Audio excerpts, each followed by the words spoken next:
പനിക്കുള്ള മരുന്നിന്റെ പേര് പാരസെറ്റമോൾ. പനിക്കുള്ള മരുന്നിന്റെ പേര് പാരസെറ്റമോൾ. പനിക്കുള്ള മരുന്നിന്റെ പേര് പാരസെറ്റമോൾ. ആരോ വിളിക്കുന്നുണ്ടല്ലോ. അയ്യോ മോനെ. മോനെ എടാ പപ്പ പഠിച്ചോണ്ടിരിക്കടാ. ഒരു കാര്യം ചെയ്ത് നീ പിന്നെ വിളിക്കാട്ടോ. മോനെ ഞാൻ അങ്ങോട്ട് വിളിക്കാം. ശരി. അപ്പോ പനിക്കുള്ള മരുന്നിന്റെ പേര് പാരസെറ്റമോൾ. പനിക്കുള്ള മരുന്നിന്റെ പേര് പാരസെറ്റമോൾ. മോനല്ല മോളാണ്. കൺഗ്രാചുലേഷൻ. എന്തിന്? പക്ഷെ കല്യാണം എന്നോട് പറഞ്ഞില്ല. അയ്യോ അതല്ല, പനിക്കുള്ള മരുന്നിന്റെ പേര് പാരസെറ്റമോൾ. സോറി. ഡോക്ടറെ ഞാൻ നാളെ ഓഫാണ്. അപ്പൊ എന്നെ ഞാൻ വന്ന് ഓണാക്കണോ? അതല്ല, പിന്നെ ഞാൻ നാളെ ലീവാണെന്ന്. ലീവാണോ? അപ്പൂപ്പന്റെ ആണ്ട. എന്നിട്ട് പുള്ളി എന്ത് ചെയ്യും? എന്തോന്ന്? അപ്പൂപ്പൻ താണ്ടേന്ന് പറഞ്ഞു.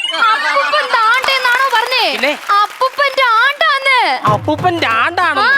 എന്റെ അപ്പൂപ്പൻ ആരാണെന്ന് അറിയാമോ? പിന്നെ എന്റെ അച്ഛൻ ആരാന്ന് ഞങ്ങളുടെ അമ്മയോട് ചോദിച്ചപ്പോ ഞങ്ങളുടെ അമ്മ ഇപ്പോഴും അങ്ങോട്ട് ഇങ്ങോട്ട് ഓടി നടക്കുക. പിന്നെ എന്റെ അപ്പൂപ്പൻ ആരാന്ന് അറിയാമോ? അപ്പൂപ്പൻ തുണിക്കടയിലായിരുന്നു. അതെന്നാ പുള്ളി നൂലാണോ? തുണിക്കടയിലിരിക്കുന്നു.